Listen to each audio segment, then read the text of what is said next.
जी, हम लाइव हैं फेसबुक पर। और आज मेरे जो मेहमान हैं, मैं आपका उनसे तारुफ कराना चाहूंगी। सबसे पहले तो मैं आपकी मुलाकात करवाना चाहूंगी कांग्रेस के उपाध्यक्ष उत्तराखंड में सूर्यकांत धस्माना जी से। सो प्रदेश कांग्रेस कमेटी के उपाध्यक्ष, जो बड़े प्रखर वक्ता हैं और कोविड के समय में हर जगह दिख रहे हैं किस प्रकार से वे बातें उठाते रहे हैं और सरकार को बताने की कोशिश में लगे रहे हैं, चाहे सरकार ने इनकी सुनी या नहीं। आपका बहुत बहुत स्वागत है धस्माना जी। जी और धन्यवाद। साथ ही में मैं आपकी मुलाकात करवाना चाहती हूँ श्री काजमी जी से। बहुत सीनियर जर्नलिस्ट है और मैंने तो इनको बहुत छोटी उम्र से देखा हुआ है। जब छोटी उम्र में आर्टिकल्स लिखकर इनको भेजा करती थी और ये उनको छपवाते भी थे। तो इतने सीनियर जर्नलिस्ट हैं और इनकी जो सोच है बहुत ही गहरी होती है और लोग इस बात को मानते हैं कि ये बहुत डेप्थ वाले इंटेलेक्चुअल्स हैं में से एक हैं। तो आपका भी बहुत बहुत स्वागत है काजमी जी। शुक्रिया।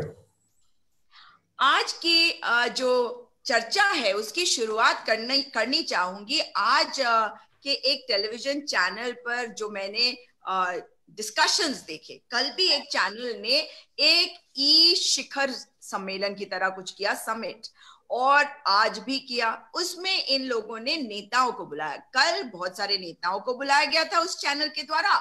आज के चैनल ने बहुत सारे मुख्यमंत्रियों को बुलाया और इनमें जो मुख्यमंत्री थे, ई एजेंडा नाम था इस कार्यक्रम का, और जो मुख्यमंत्री थे उसमें अरुणाचल प्रदेश के पेमा खांडू थे, त्रिपुरा के बिप्लब देब थे, हरियाणा के मनोहर लाल खट्टर जी थे और बहुत सारे थे। कैप्टन अमरिंदर सिंह भी थे, हेमंत सोरेन भी थे, झारखंड से अशोक गहलोत जी थे।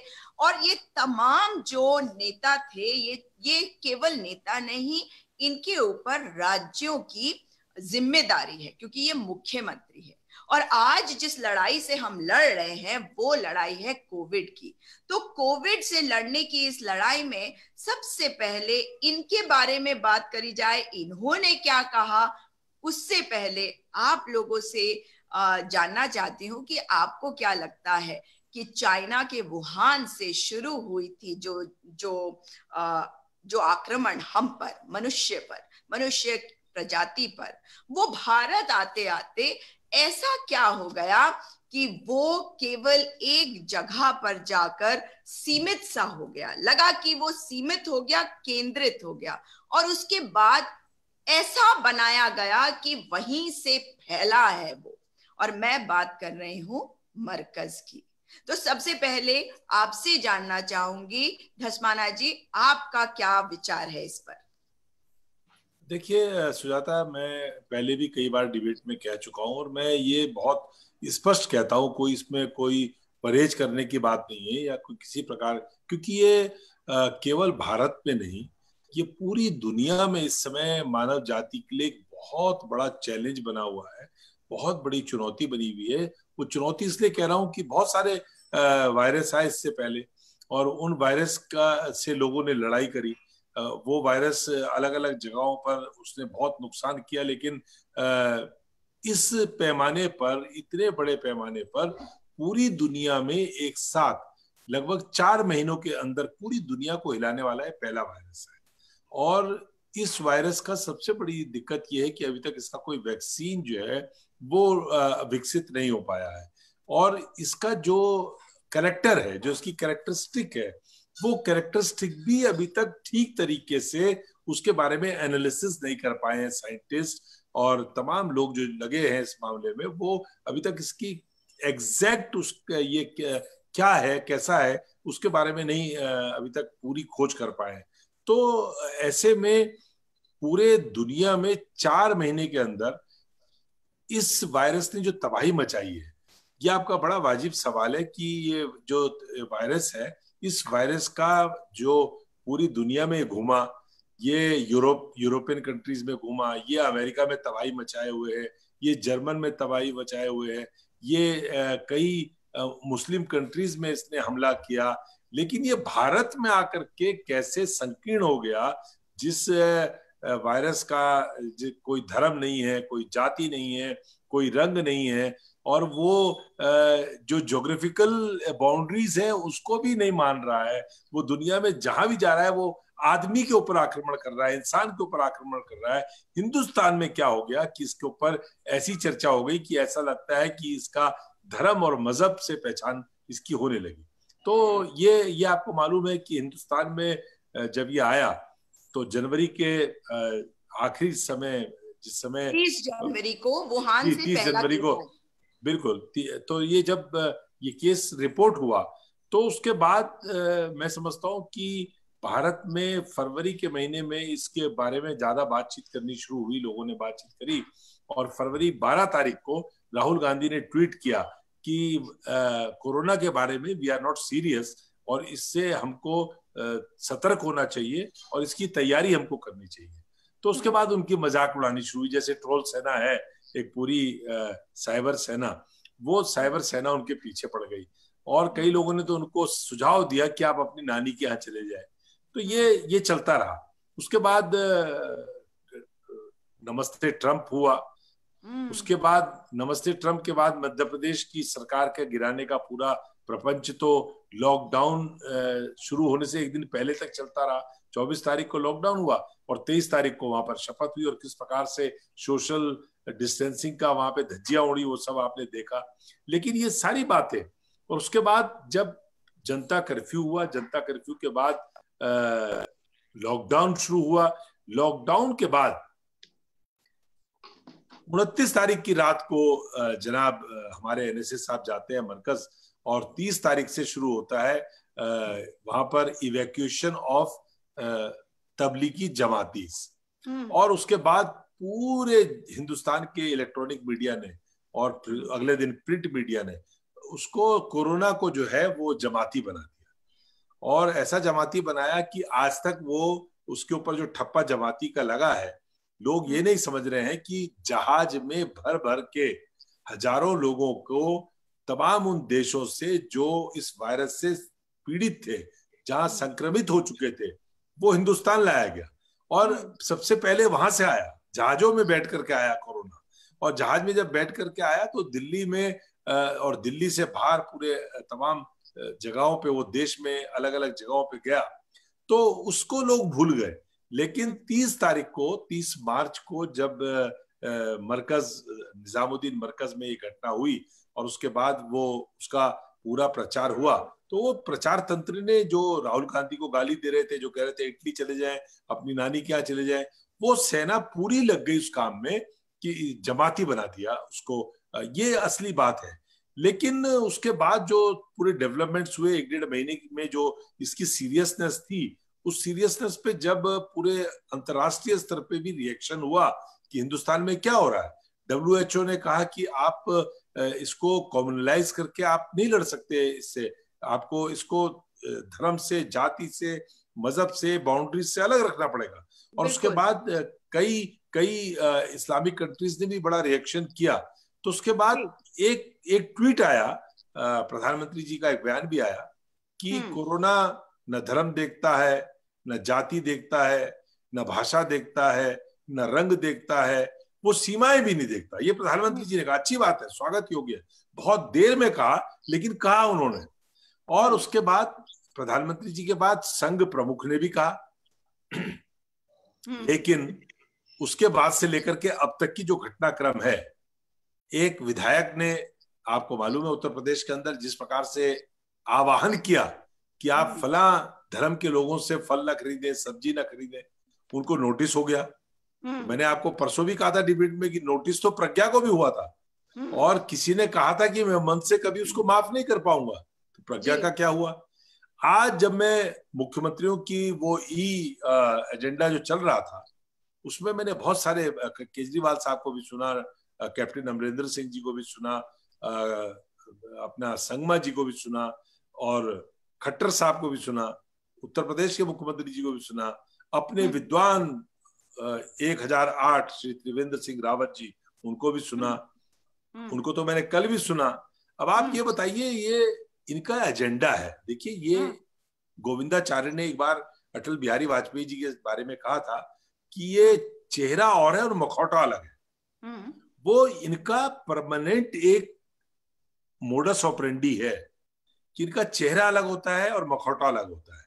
ये ऊपर के लेवल पर कुछ कहते हैं और नीचे के लोग वो करते रहते हैं जो इनका वास्तविक एजेंडा है, जो एक्चुअल एजेंडा है। एक्चुअल एजेंडा ये है कि कोरोना को जमात से अलग नहीं होने देना, क्योंकि सबको मालूम है कि जो इसके जो रिजल्ट आने वाले हैं कोरोना का, जो भी आफ्टर इफेक्ट होगा, चाहे वो इकोनॉमी में हो, चाहे वो हेल्थ सिस्टम पे हो, देश में तमाम जो इसके आफ्टर इफेक्ट्स होने वाले हैं, वो सारे फेलियर्स जमात के नाम पे डालने के लिए इस एजेंडा को वो नहीं छोड़ने वाले। और इसकी बात मैं इसलिए कह रहा हूं कि कल उत्तराखंड के मुख्यमंत्री एक टीवी में लाइव शो में बैठे थे और उन्होंने क्या कहा, आपको आश्चर्य होगा कि उत्तराखंड में पहला केस जो है वो 15 मार्च को जो आया पॉजिटिव, वो जमाती था।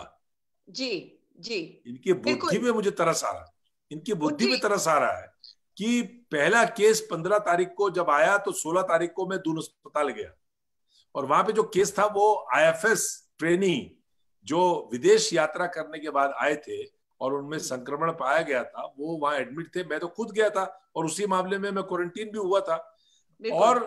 और वो कह रहे कि जमाती था। आप बताइए, जमात का मामला तो 30 तारीख को प्रकाश में आया, 30th ऑफ मार्च, और उत्तराखंड के मुख्यमंत्री कह रहे हैं कि 15 तारीख को ये क्या है।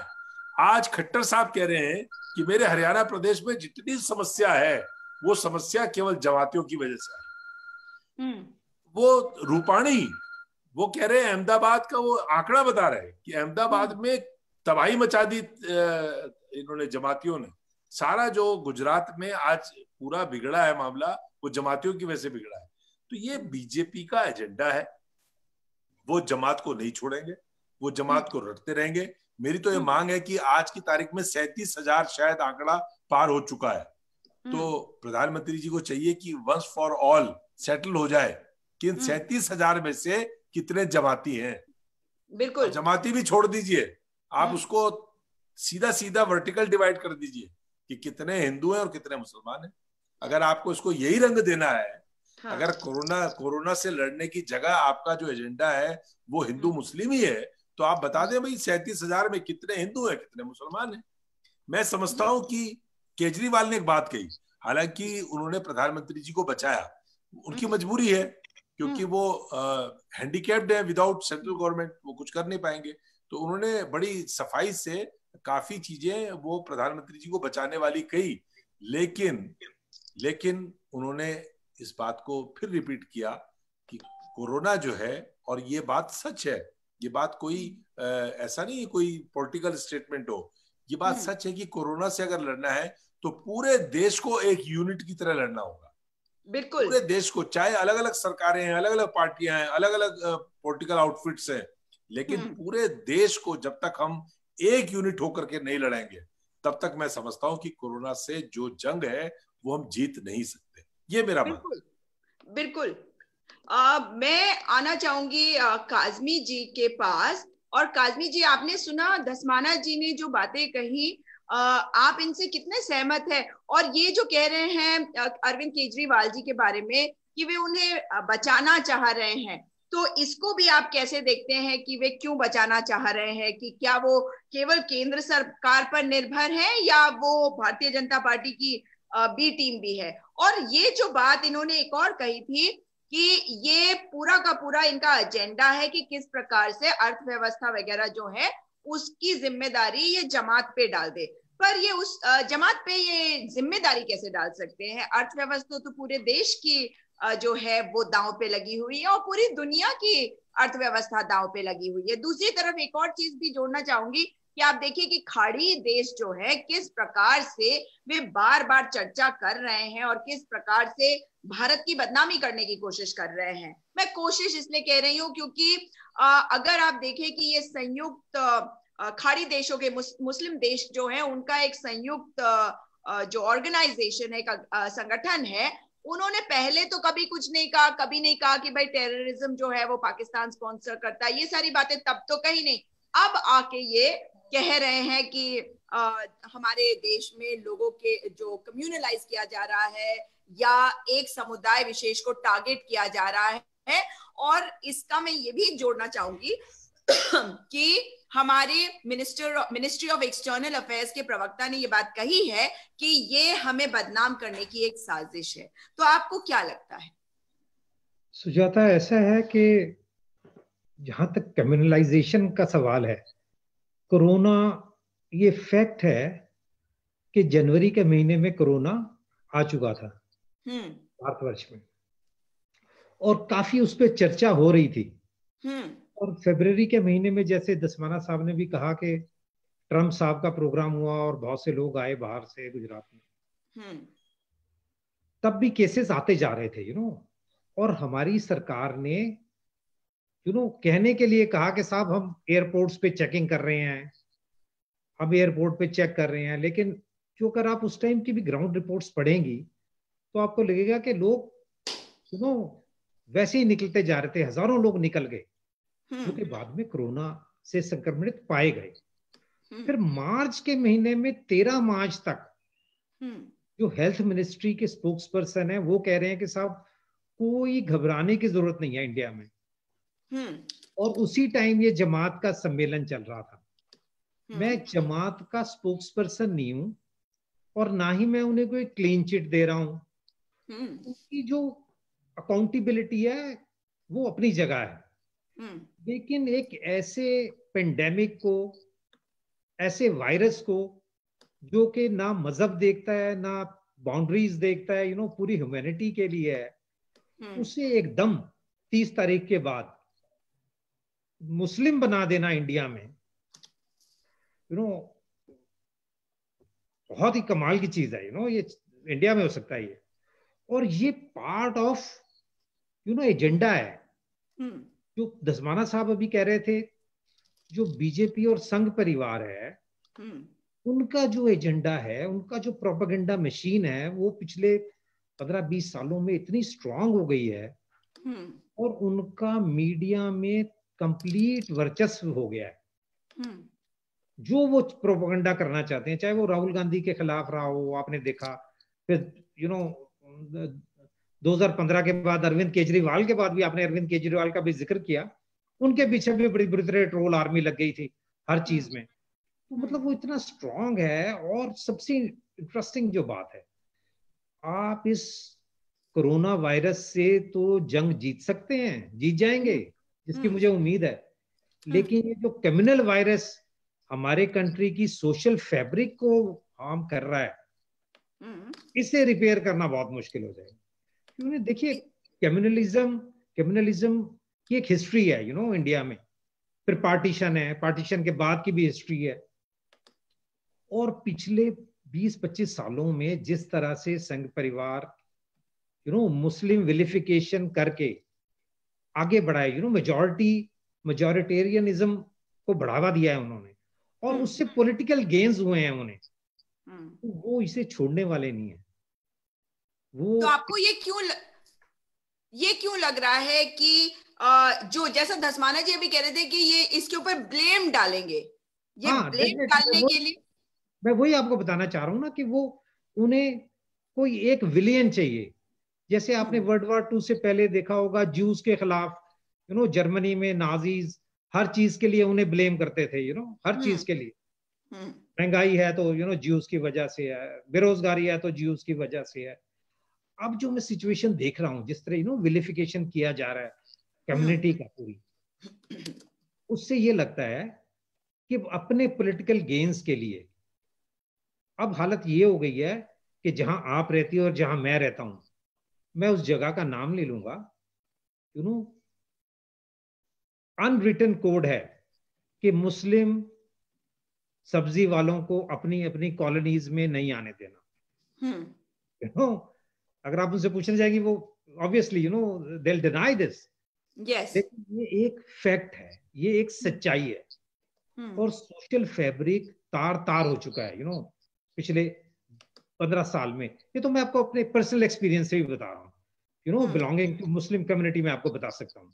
आपको ये फील होता है कि आपको लोग दूसरी नजर से देखते हैं आप? नहीं, डेफिनेटली इसमें बहुत इवन पर्सनल दोस्ती हैं उनके ऊपर भी फर्क पड़ गया है। इसका पर्सनल दोस्तियों के ऊपर भी फर्क पड़ गया है। मैं तो आपको एक छोटा सा उदाहरण देता हूँ कि जब मैं स्कूल में पढ़ता था, कॉलेज में पढ़ता था, उसके बाद हमारे मुस्लिम्स में 2 बड़े फेस्टिवल होते हैं ईद के। तो अगर मेरे घर दोस्त 100 आते थे, तो आजकल के हालात में उनकी संख्या सिर्फ 35 रह गई है। और इस बार तो खैर चलिए सोशल डिस्टेंसिंग है, तो इस बार तो नहीं है ऐसी उम्मीद जो कि 25 तारीख को ईद आने वाली है। लेकिन मैं आपको वैसे बता रहा हूँ कि रिलेशंस हैं उस पर भी बहुत भारी असर पड़ा है। आप पूरी कम्युनिटी को विलिफाई कर रहे हैं, और सबसे बड़ी बात है कि जो मेजॉरिटी कम्युनिटी का बहुत बड़ा इंटेलेक्चुअल सेक्शन है, वो भी उसे सब्सक्राइब कर रहा है उस थ्योरी को कि साहब हाँ ये जिम्मेदार है इस काम के लिए। जबकि अगर फैक्चुअली देखा जाए और सोचा जाए, समझा जाए, तो कोरोना तो कोई मजहब देखता नहीं है। और दूसरी एक और बात है, मरकज वालों ने जो भी हरकत की है कोई जान के बूझ के ऐसा कर नहीं सकता, क्योंकि इट्स वेरी हार्मफुल। ये तो डेंजरस है, लाइफ के लिए डेंजरस है। यस, अब उसे कोरोना जहाद का नाम देना, वो पूरी कम्युनिटी को विलिफाई करना है। क्योंकि अगर फैक्चुअली देखें तो जो मरकज वाले हैं या तबलीगी जमात वाले हैं, वो बड़ी मिनिस्ट्रियल सेक्शन है मुस्लिम कम्युनिटी का इंडिया में भी। एक सेक्शन के भी आगे बहुत थोड़ा पार्ट है वो, चाहे उनकी ब्रांचेस ज्यादा मुल्कों में है, लेकिन इंडिया में अगर मान लिया जाए कि 20 करोड़ मुस्लिम है, उसमें से बहुत मिनिस्ट्रियल सेक्शन है जो कि तबलीगी जमात या हनफी स्कूल ऑफ थॉट और उसमें से भी वहाबी स्कूल ऑफ थॉट को मानते हैं। तो ये समझने वाली बातें हैं। लेकिन सवाल ये है कि सारा मीडिया उनके हाथ में है, तो वो जैसे ही सुबह शुरू करते हैं, अभी मैं आपको बताऊं एक टीवी चैनल पे मैं डिस्कशन, जो आप अगर इस पे बात ही कर रही हैं तो मैं आपको बताऊं, उन्होंने मुझे बुलाया, उन बात करने लगे। वो पहले रमजान के दिन ही मुसलमानों के पीछे लगे कि साहब ये तो सोशल डिस्टेंसिंग को तोड़ रहे हैं, ये कर रहे हैं, वो कर रहे हैं। अरे मैंने कहा भाई ये तो 32 दिन हो गए, there could be abrasions, exceptions हो सकती हैं, कोई पत्थर मार रहा हो, ऐसे ही मंदिरों में भी प्रोसेशंस निकले, शादियां हो रही हैं, बहुत जगह हो रहा है, एब्रेशंस हो सकती हैं, एक्सेप्शंस हो सकती हैं। जनरलाइजेशन नहीं कर सकते आप कम्युनिटी का कि सारे मुसलमान ऐसे हैं, सारे मुसलमान कोरोना जहाद फैला रहे हैं। अब बड़ी इंटरेस्टिंग है, मैं आज पंजाब से पढ़ रहा था, नांदेड़ से गुरुद्वारे से लोग आ गए 60-70, उनमें सब में वायरस पाया गया। तो अब बड़ा इंटरेस्टिंग, मैं कहीं पढ़ रहा था मजाक के, वो कह रहे थे कि साहब मुसलमानों अब आप फिक्र ना करो, अब कोरोना सिख हो गया है, मुस्लिम से अब ये सिख कोरोना बन गया। तो इतना अनफॉर्चुनेट है हमारे मुल्क में कि कोरोना वायरस जैसी चीज को हम मजहब में बांट रहे हैं और इकट्ठे होकर लड़ाई नहीं कर रहे हैं। जी, इस विलिफिकेशन की वजह से, जो आपने कहा कि वेस्ट एशियन कंट्रीज में भी अरब मुल्कों में भी, वहां पे भी मुल्क की बदनामी हो रही है, वहां पे भी ट्रोल आर्मी काम कर रही थी, और जो मुल्क के खिलाफ काम करने वाले लोग हैं वो भी उसका फायदा उठा लेते हैं ऐसे मौकों का। बिल्कुल जी, बिल्कुल बिल्कुल, लोग ऐसे मौकों का फायदा उठाते हैं। मैं वापस आपने जो बात उठाई थी धस्माना जी, उस पे जाना चाहती हूँ। आपने कहा कि ये लोग पूरा का पूरा ठीकरा जो है ये फोड़ना चाहते हैं कम्युनलाइज करके। पर मुझे ऐसा लगता है कि जो इन्होंने गलतियां करी, कहीं उसको कवर अप करने के लिए इन्होंने किया था, क्योंकि पूरी दुनिया में कहीं ना कहीं तो बैलेंस हमें बनाना पड़ेगा, क्योंकि खाड़ी देश में हम बहुत सारी चीजों के लिए डिपेंडेंट है। अगर आज हम ऐसा करेंगे तो जो लोग हमारे, और मेजॉरिटी बहुत सारे लोग हैं जो हमारे काम करते हैं खाड़ी देशों में, तो उनको भी तो वापस भेजा जाएगा। तो क्या ये दोनों चीजों में हमें फर्क नहीं करना चाहिए कि दरअसल इन्होंने एक्चुअली में स्टार्ट किया था इसलिए क्योंकि इनसे बहुत सारी गलतियां हो गई, और सडनली कांग्रेस पार्टी के आपके पूर्व अध्यक्ष जो हैं वो इनको आड़े हाथों लेने लग गए, चाहे वो इन्हें एक सुझाव के तौर पे दे रहे थे, क्योंकि ये सरकार सुझाव लेती नहीं है। तो वो बार बार इस बात को कह रहे थे कि ये करो, आप टेस्टिंग बढ़ाओ, ये सीरियस इशू है। लेकिन जब सचमुच में सीरियस इशू हो गया तो इस पूरी चीज को उनकी तरफ से ध्यान हटाकर कम्युनलाइज करना बड़ा आसान है, क्योंकि कम्युनलाइज करके हमारे देश में भावनाएं भड़क ही जाती हैं, बजाय इसके कि आप जो कह रहे हैं कि ये इसलिए करा गया कि पूरा का पूरा इनकी जिम्मेदारी इनके ऊपर डाल दी जाए कि अर्थव्यवस्था क्यों खराब हो रही है इनकी वजह से। तो मुझे ऐसा लगता है, आपका क्या? सुजाता मेरा देखिए, मैं तो इसमें बहुत बारीकी से विश्लेषण करता हूँ।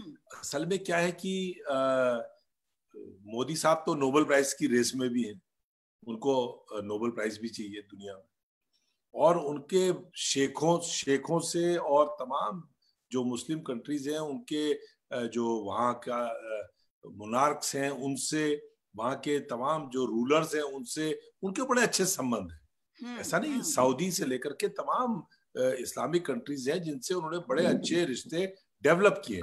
एक तो ये सारे इस प्रोसेस में वो डैमेज हुआ, कहीं ना कहीं वो डैमेज हुए, और वहां पे जो रूलिंग क्लास है उनकी तरफ से जो रिएक्शंस आने शुरू हुए तो उन्होंने अपने आप फेस सेव करने के लिए तो अपने आप बयान दे दिया।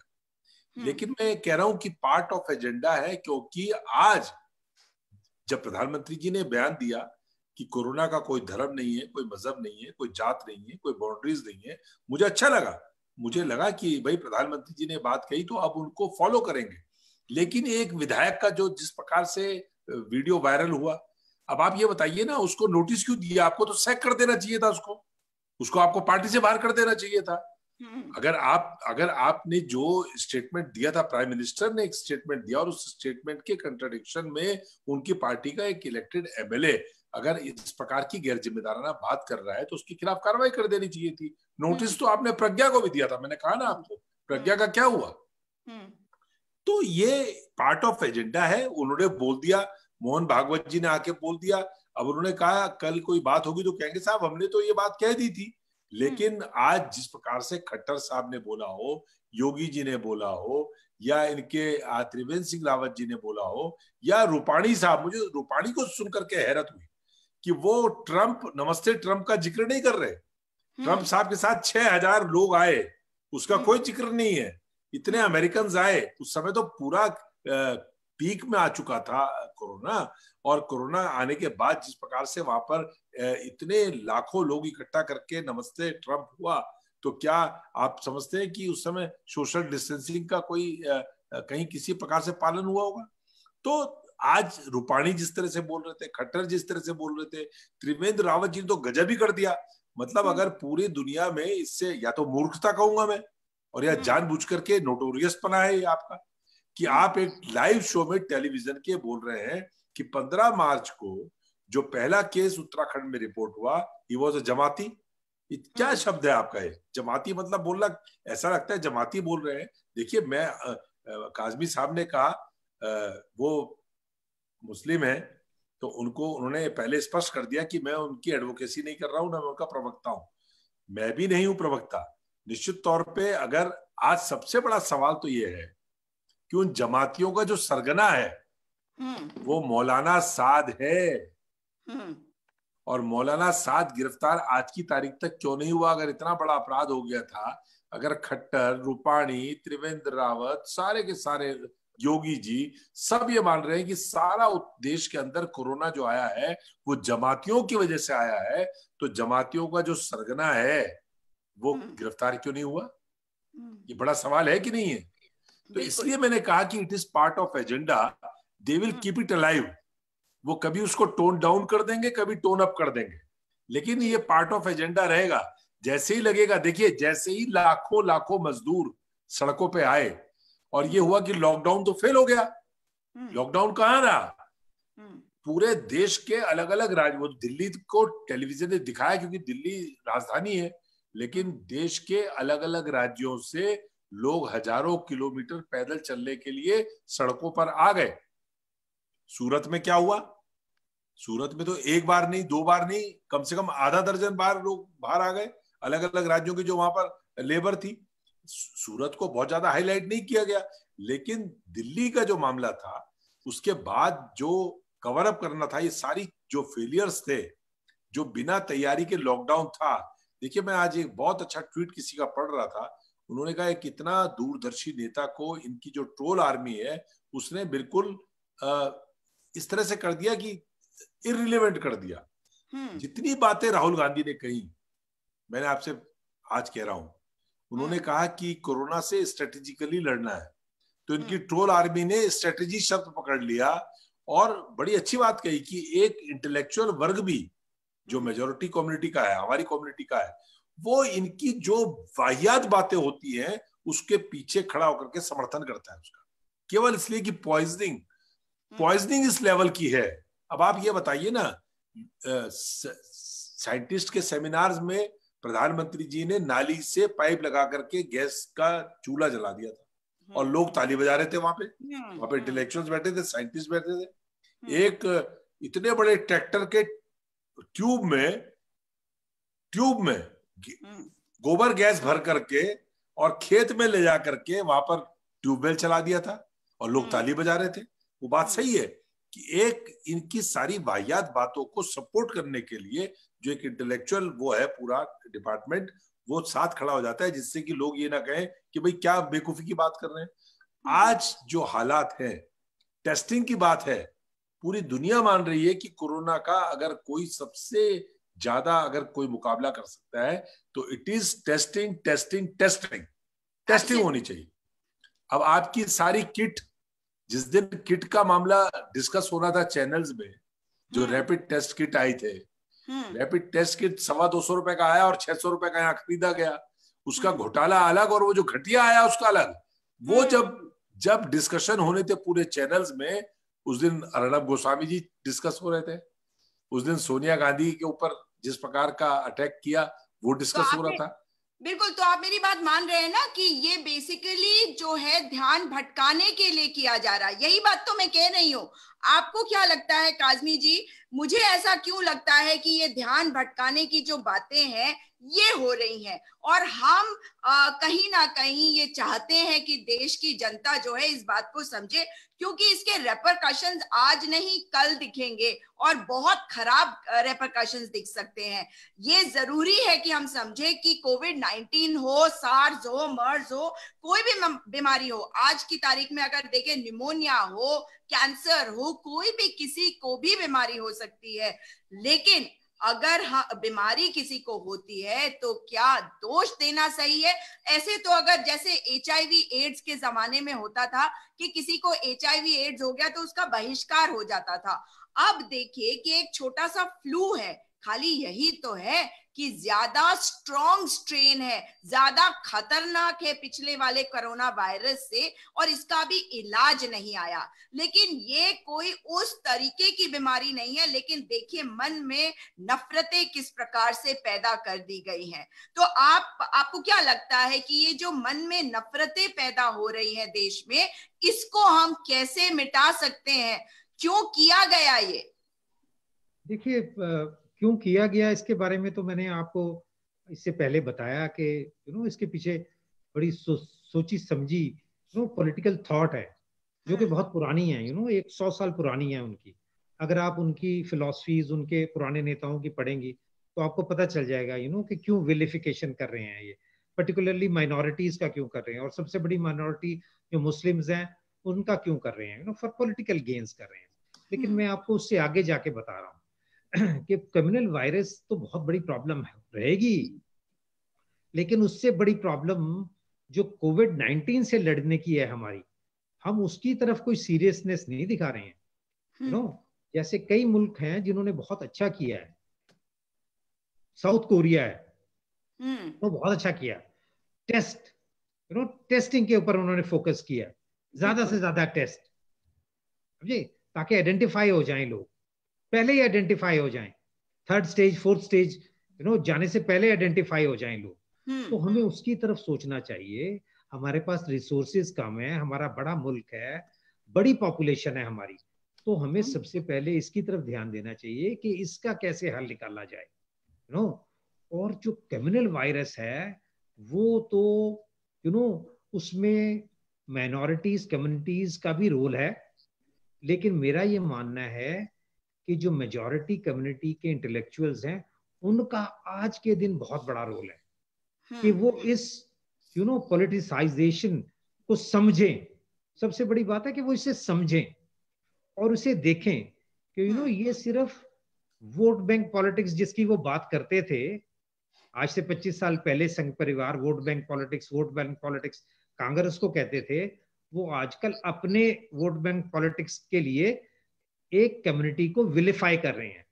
दे are also indulging in the same game जिसके लिए वो कांग्रेस को ब्लेम करते थे, कि साहब इन्होंने 70 साल वोट बैंक पॉलिटिक्स किया, हम नहीं करेंगे। तो ये अब मेजॉरिटी वोट बैंक पॉलिटिक्स कर रहे हैं, इसे विलिफिकेशन करके और इस कोविड का सहारा लेके।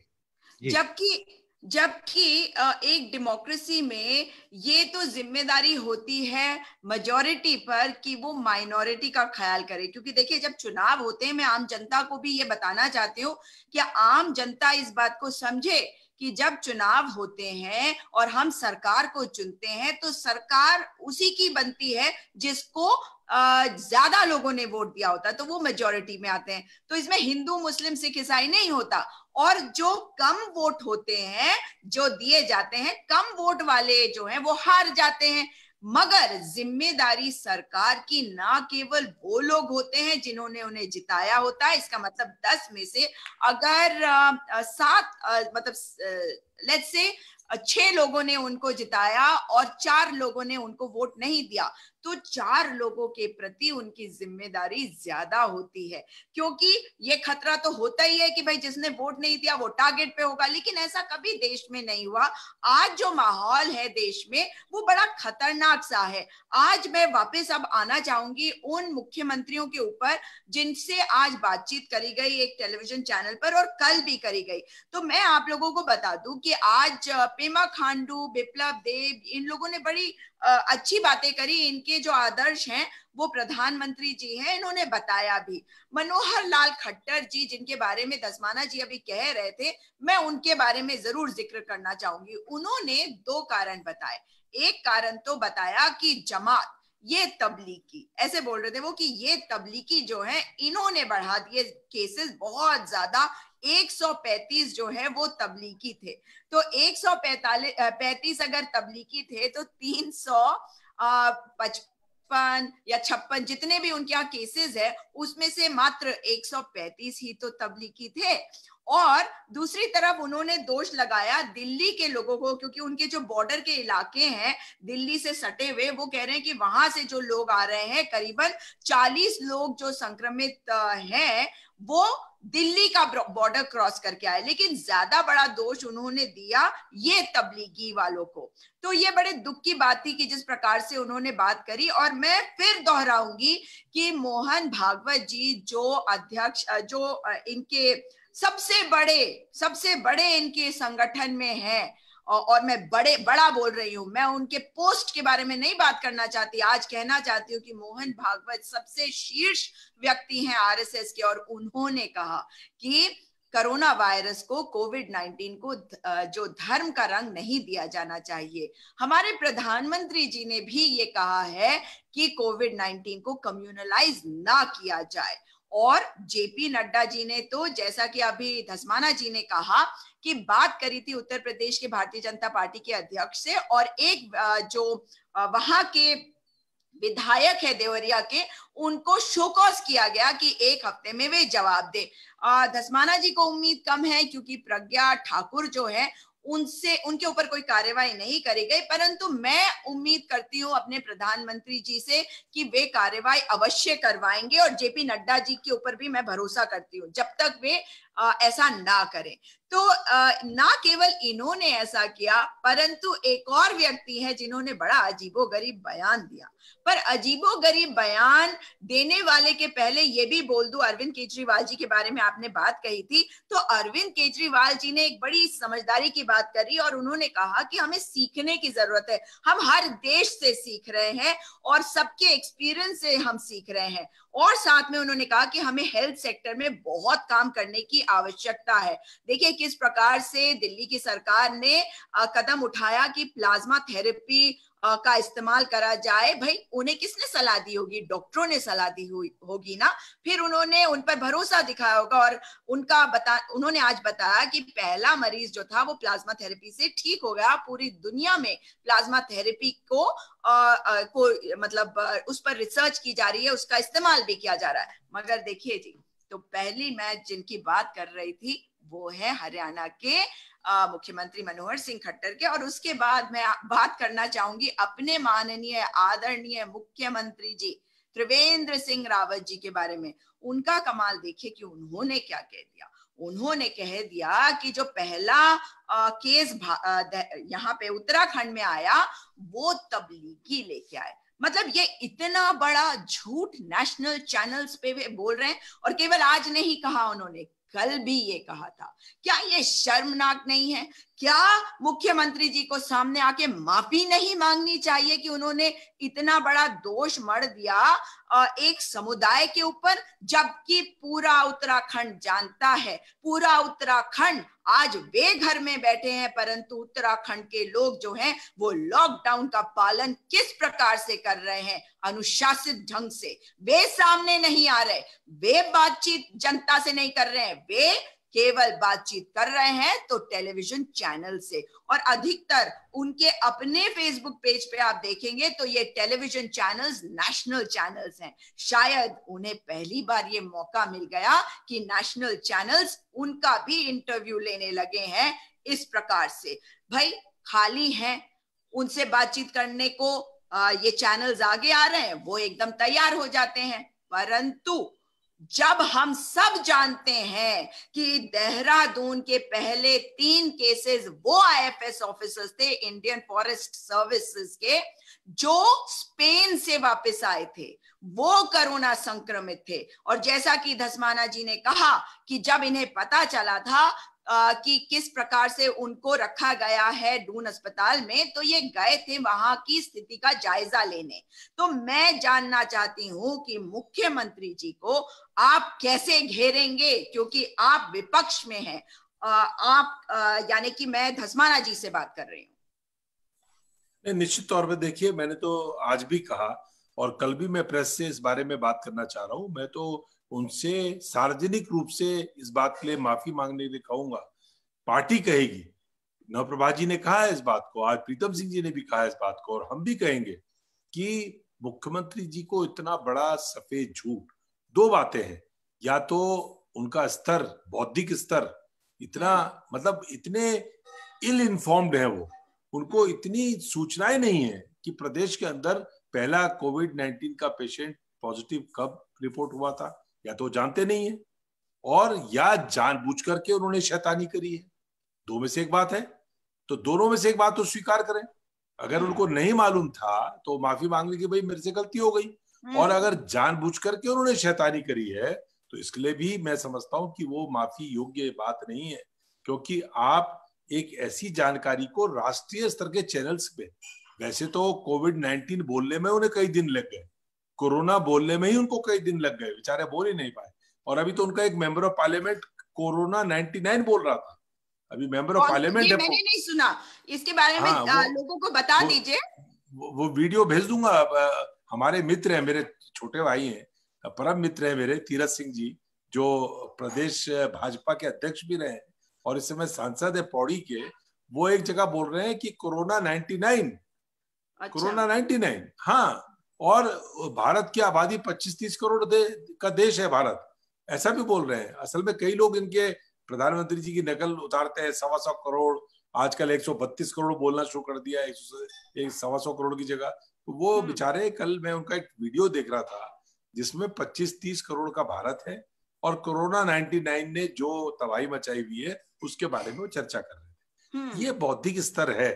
तो लेकिन आज एक व्यक्ति जो मुख्यमंत्री है, देखिए सांसद महोदय तो बेचारे, उनके पास कोई इतना सपोर्टिंग स्टाफ नहीं होता, लेकिन मुख्यमंत्री के पास तो चीफ सेक्रेटरी से लेकर के और उनका सारा अमला है, स्वास्थ्य विभाग। भाई वो कोविड-19 के बारे में जिस प्रकार की बात कर रहे हैं और उसका पहला रिपोर्ट जो केस है उसके बारे में जो बोल रहे हैं, आप स्वास्थ्य मंत्री भी है राज्य के, आप केवल मुख्यमंत्री नहीं है, मुख्यमंत्री के साथ आपने स्वास्थ्य महकमा न जाने क्या उसमें इतनी मलाई है कि आपने छोड़ा ही नहीं उसको।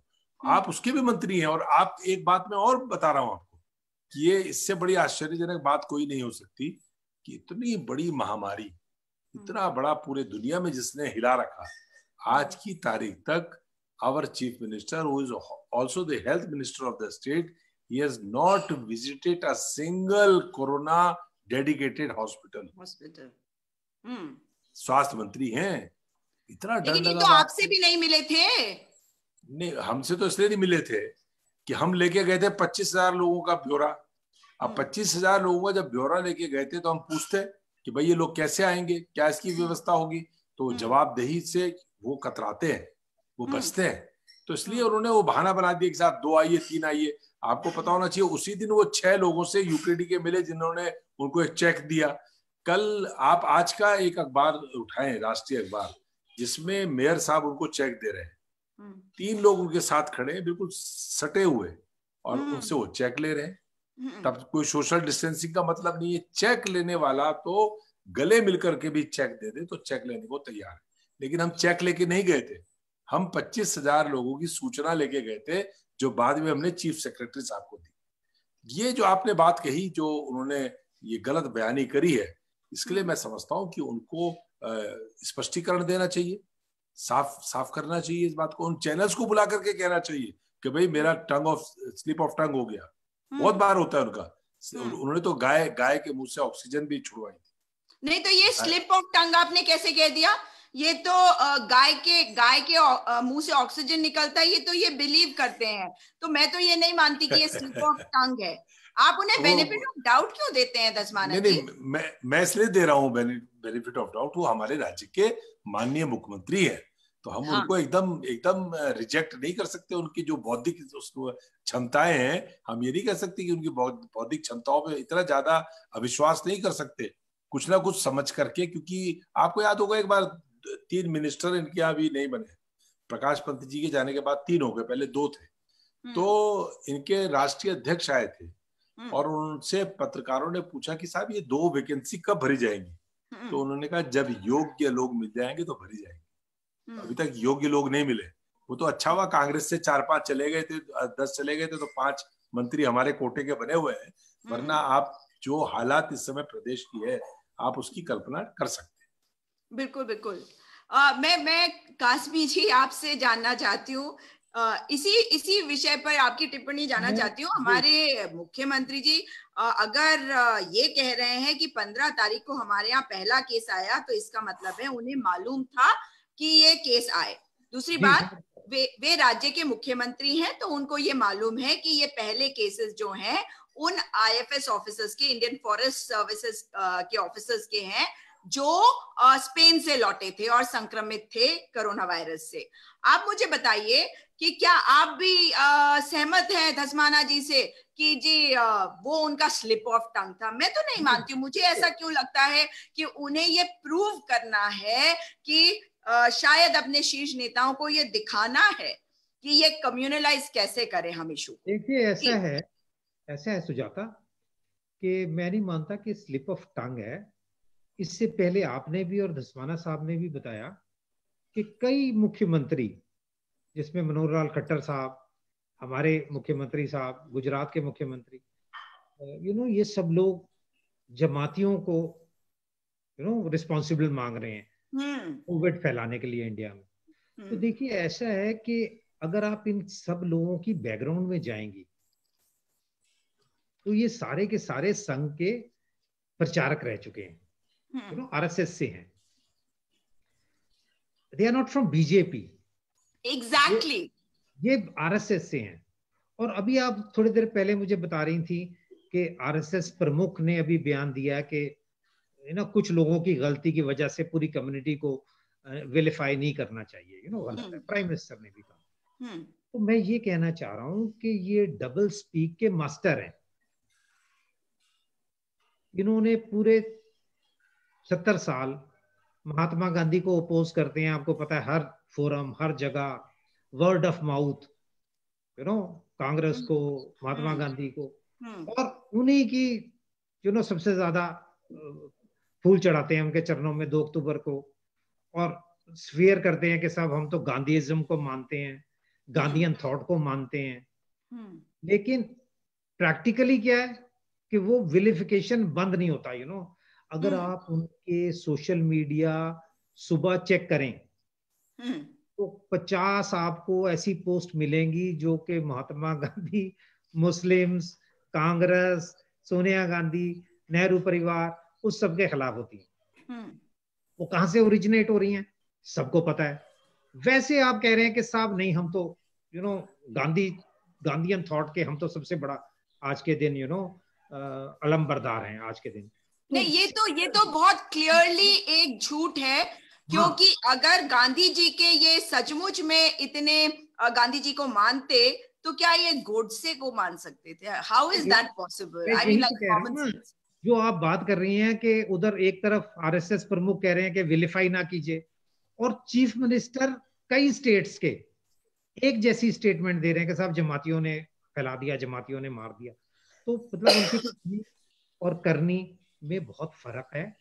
अगर वो चाहें, मोहन भागवत साहब चाहें कि साहब इंडिया में सोशल फैब्रिक टूटना नहीं चाहिए और अपने पॉलिटिकल गेन्स के लिए वो ऐसा काम ना करें, तो ये तो रुक सकता है, 2 दिन में रुक सकता है ये सारा काम। बिल्कुल। और आपने जो विजय रूपाणी जी की बात करी, धस्माना जी, विजय रूपाणी जी ने आज इस ई एजेंडा कार्यक्रम में जानते हैं क्या कहा? इन्होंने कहा कि गुजरात में जो मैक्सिमम केसेस है, उसमें जो केसेस हैं उसमें से 80%, यानी कि हर 100 में से 80 अहमदाबाद और सूरत में है। मैं इस बात पर आपके पास आना चाहती हूँ और जानना चाहती हूँ, अहमदाबाद में कहां से आया कोरोना वायरस? प्रधानमंत्री जी ने सार्क समिट जो उन्होंने ऑर्गेनाइज करी थी वर्चुअल, उसमें बताया था कि 18 जनवरी से हम स्क्रीनिंग कर रहे हैं, परंतु जो 24-25 फरवरी को प्रोग्राम किया गया था डोनाल्ड ट्रंप वाला नमस्ते ट्रंप, उसके आते आते क्या ये समझ में नहीं आता कि जो इतनी भीड़ आई थी उसमें जो अमेरिका की सिक्योरिटी एजेंसी है वो आई थी, उनके साथ लोग आए थे और पूरी की पूरी सिक्योरिटी का जिम्मा उनके पास था। बहुत सारे अमेरिकन आए थे इस कार्यक्रम में प्रतिभाग करने के लिए, और इस वक्त अमेरिका की हालत सबसे ज्यादा बुरी है। तो आप मुझे बताइए कि जो सबसे ज्यादा केसेस की बात करी जा रही है वो भी अहमदाबाद में विजय रूपाणी सीएम के द्वारा, इस पर संशय नहीं होता कि कहां से आए ये कोरोना वायरस के केसेस? क्या ये केवल जमात से गए? सुजाता, इसमें संशय नहीं, पूरा भरोसा और विश्वास है हमको कि इसी बात को तो, इसी बहस को तो बदलना है। किसी देश के चैनल ने क्या इतने महत्वपूर्ण विषय पर कि फरवरी के अंत में डोनाल्ड ट्रंप हिंदुस्तान आ रहे हैं, अहमदाबाद आ रहे हैं, वहां 1.5-2-2.5 लाख आदमी स्टेडियम में आपने इकट्ठा किया, कोई सोशल डिस्टेंसिंग नहीं, कोई प्रिकॉशन नहीं, किसी प्रकार का कोरोना से बचाव का कोई तरीका नहीं, और हजारों लोग डोनाल्ड ट्रंप के साथ भी, जो उनकी सुरक्षा में, जो उनके साथ, क्योंकि वो भी इनके सगे भाई, सगे वाले हैं, तो उसी तरह से जिस तरह से ये लेकर के चलते हैं भीड़, वो भी जिंदाबाद करने वाले लोग लेके चलते हैं। तो हाउडी मोडी में ये ले गए थे और नमस्ते ट्रंप में वो लेके आए थे। तो इतना बड़ा जो आया था पूरा एक कंटीजेंट, उसके बारे में चर्चा ना हो, तभी तो ये जमाती पकड़े हैं। वो चर्चा नहीं होनी चाहिए। इसी वजह कैसे आ गए थे? पूरे देश में जो हजारों लोग जहाज में बैठा के आप लाए, हमारे लोग थे, वो आने चाहिए थे। आज मैंने आपसे कहा कि केजरीवाल साहब ने बचाया, तो वो मैंने इसलिए कहा कि केजरीवाल जी भी, उनको मालूम है कई गलतियां उनकी भी हैं।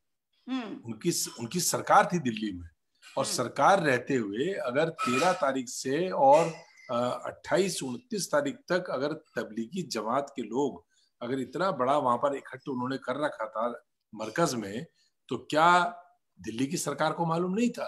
क्योंकि ये इल्जाम उनके ऊपर भी जाता है, और ये अंडरस्टैंडिंग एक गुप्त रूप से दोनों ने बना ली है, इसके बारे में न तुम हमारे बारे में बोलो, न हम तुम्हारे बारे में बोलेंगे। इसलिए उन्होंने बड़े प्यार से, क्योंकि उनको मालूम है कि दिल्ली में उनको ताकत में लाने के पीछे कौन लोग हैं, तो उन्होंने एक बात कह दी कि साहब नहीं, हमें धार्मिक इसका स्वरूप नहीं देना चाहिए, लेकिन ये बात ठोक बजा करके नहीं कही कि दिल्ली में पुलिस किसके मातहत है, इंटेलिजेंस एजेंसीज, देश की सारी टॉप एजेंसीज और लोकल एजेंसीज किसके साथ है, वहां किसके पास है, वो डिपार्टमेंट किसका है, क्यों नहीं बोला उन्होंने?